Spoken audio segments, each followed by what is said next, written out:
You're listening to a production of the National Media Archive.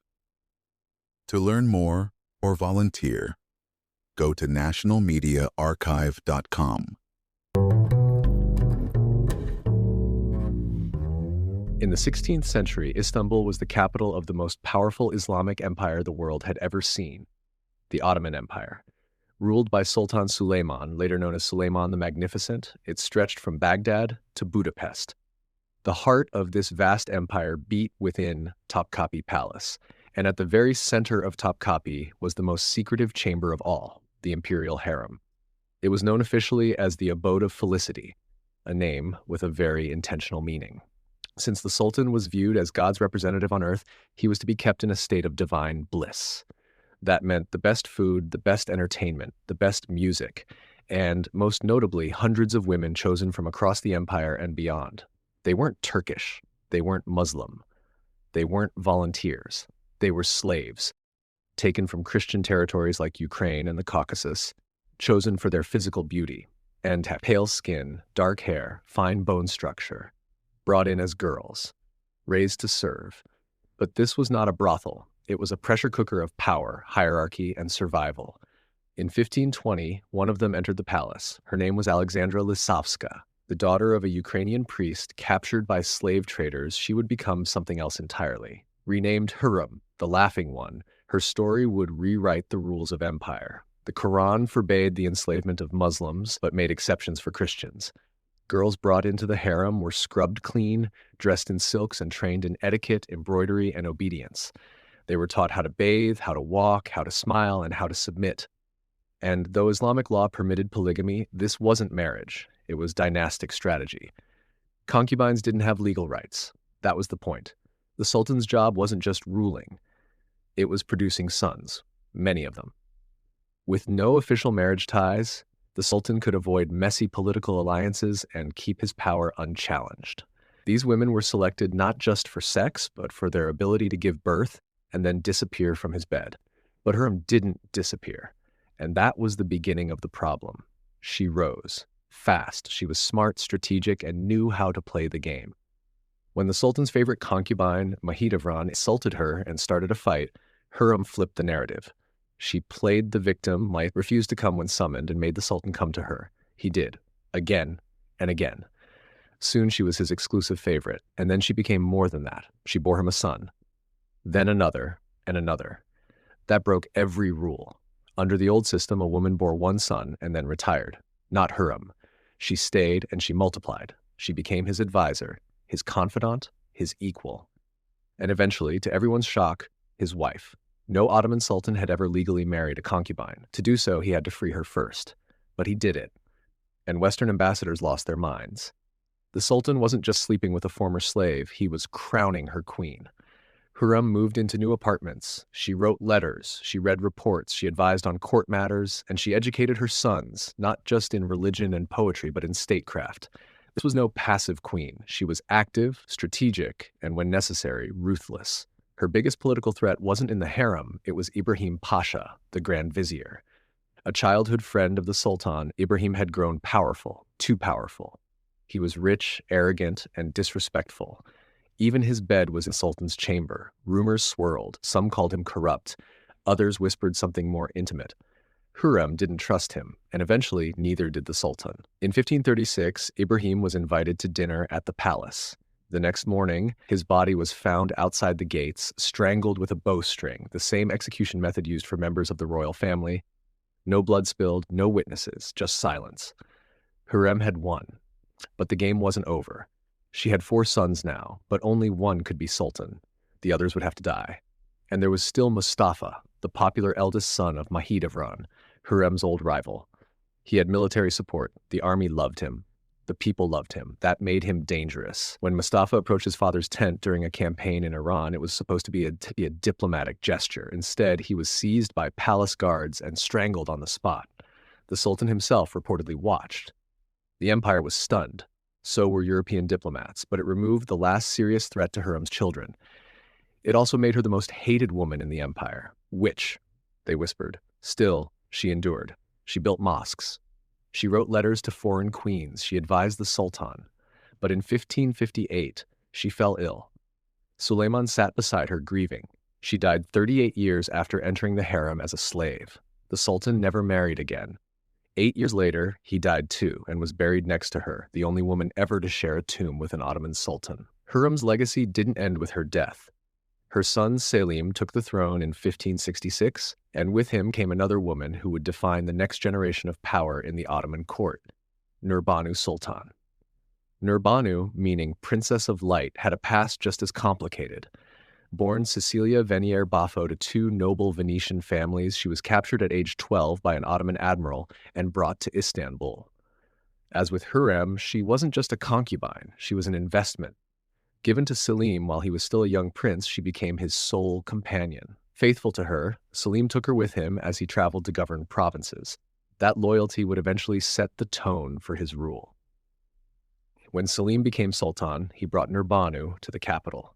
Their bond didn't fade. Though technically still a slave, Nurbanu functioned like a queen. But Selim wasn't exactly an ideal ruler. Nicknamed Selim the Sot, he was known more for his drinking than his leadership. According to palace rumors, he died in a drunken accident, slipping in the bath and cracking his skull on the marble. Whether by alcohol or fate, he didn't last long. With Selim dead and his son Murad still traveling from the provinces, Nurbanu didn't panic. She locked Selim's body in the palace ice room and delayed the announcement of his death. She wasn't just grieving, she was buying time. Time for her son to get to Istanbul and secure the throne. Once Murad arrived, she released the news. The empire had a new sultan, and she had a new title. Valide Sultan, meaning Queen Mother, the most powerful woman in the harem. Top of the hierarchy, top of the state. But Murad III had inherited more than power. He inherited his mother's strategic instincts and her attachment to centralized control. Following in her footsteps, he brought even more women into the harem. When he began, the harem housed around 130 women. By the end of his reign, it had swollen to 600. That didn't sit well with critics, but for the women inside, it was opportunity. For Nurbanu, it was control. She ran the harem like a corporation. There were departments. Mistress of sherbets, mistress of jewelry, mistress of coffee. There were novice programs and a clear hierarchy. At the top stood Nurbanu, managing everything from behind layers of curtains and protocol. The black eunuchs were her agents, trusted, castrated men allowed to pass freely between the male and female quarters. They were also the keepers of secrets, of trust funds, of influence. One European visitor claimed they ran the empire. That was an exaggeration, but not by much. Even the palace midwives wielded power. They were rich, they were politically informed. They even offered contraceptive advice, unusual for the time, but completely permissible in Islam. Withdrawal, herbal tampons, oils, and even tar-based applications were used. The goal was to manage reproduction, not just survive it. Murad, for his part, didn't hold back. Reports claimed he fathered 112 children.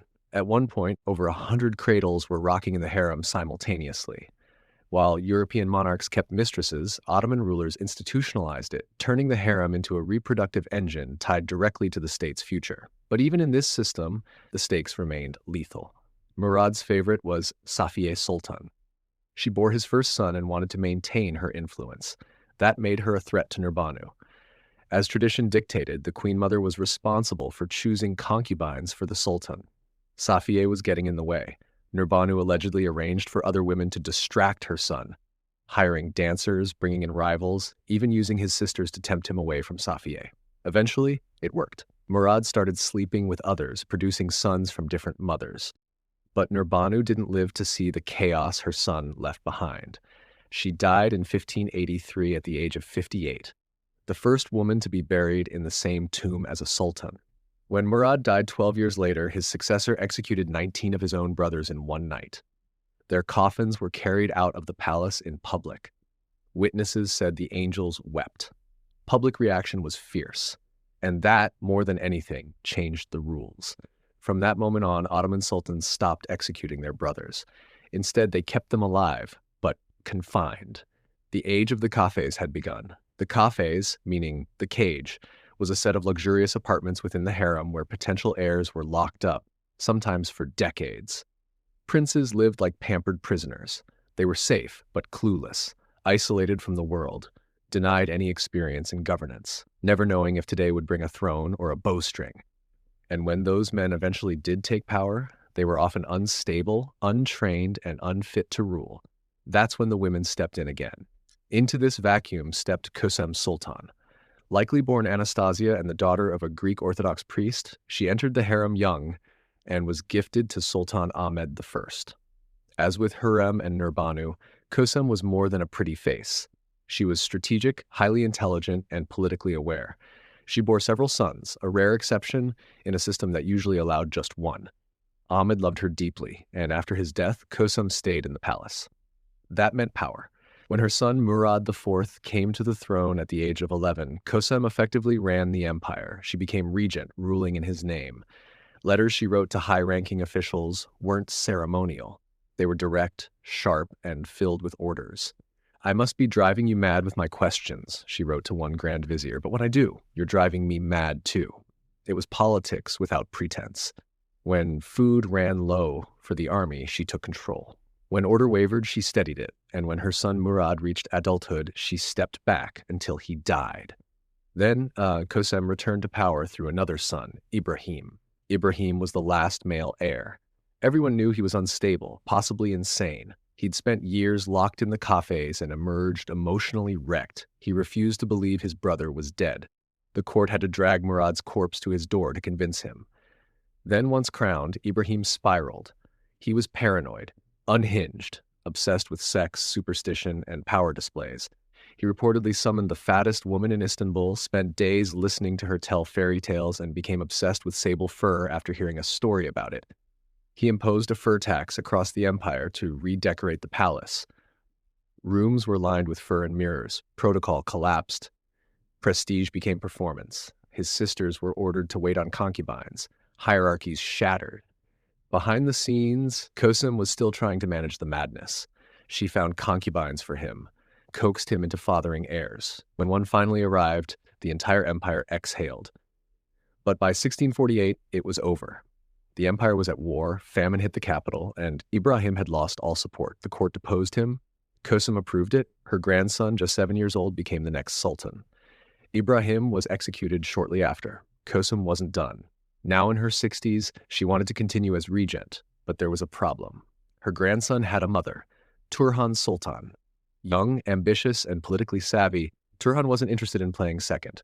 It was the first time in Ottoman history that two queen mothers competed for power over a child sultan, and neither woman was backing down. Tradition said Kösem should retire, leave the palace, live out her years in peace. But she refused. The Palace of Tears, where past royal women faded into obscurity, wasn't for her. She had ruled too long, seen too much, built too big. So she stayed, and it got ugly. Both women had factions, both had loyal eunuch socials, both were maneuvering behind silk screens. They whispered to the boy sultan, they intercepted orders, they countered each other's moves in real time. Then, Kösem made her play. She allegedly planned to replace her grandson with another young prince, one whose mother she could control. Turhan got wind of it, and on the night of September 1651, she struck first. Turhan's agents stormed the palace. Kösem hid in a cabinet. A piece of her dress gave her away. When they found her, they tore off her priceless earrings, gifts from Sultan Ahmed himself. Then they strangled her. No blood, no sword, only silence. One of the eunuchs tried to defend her. They split his skull open with an axe. All of it happened on the palace floor, right in front of the child sultan. Turhan won. It was the end of an era. Kösem had ruled for 30 years, through the reigns of 2 sons and a grandson. She navigated madness, war, palace coups, and a collapsing empire. She did it from behind screens, from within rooms she technically couldn't leave, through letters, whispers, and alliances. With her death, the century-long era of politically dominant women, the so-called Sultanate of Women, began to fade. But their impact never did. The death of Hürrem Sultan marked the end of Ottoman history's most unprecedented power run by women inside the harem. But the structures they built didn't vanish, they just evolved. Turhan Sultan, having eliminated Kösem, assumed control. As the mother of a child sultan, she became regent, and unlike many of her predecessors, she wasn't stepping in out of chaos. She was creating stability. Turhan knew the system. She had been trained within it, and she had seen firsthand what unchecked ambition looked like. Her regency lasted 5 years. During that time, she oversaw not just court politics, but state policy.